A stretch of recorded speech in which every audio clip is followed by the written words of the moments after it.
మన ఇంట్లో చేసుకునే సున్నుండల రుచే వేరు కదా!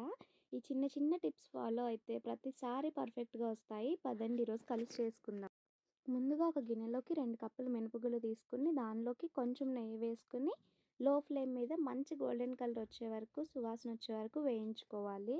స్టవ్ ఆఫ్ చేసే ముందు 2 టేబుల్ స్పూన్ల వరకు బియ్యం వేసుకొని 2-5 మినిట్స్ ఫ్రై చేసుకొని స్టవ్ ఆఫ్ చేసి చల్లారనివ్వాలి.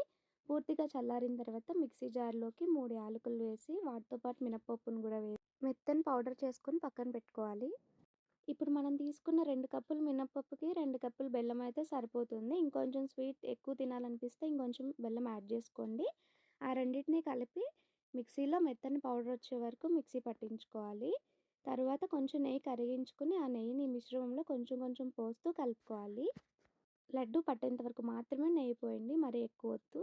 ఇప్పుడు చేతులతో గుండ్రంగా సున్నుండలు చేసుకోండి. అంతే.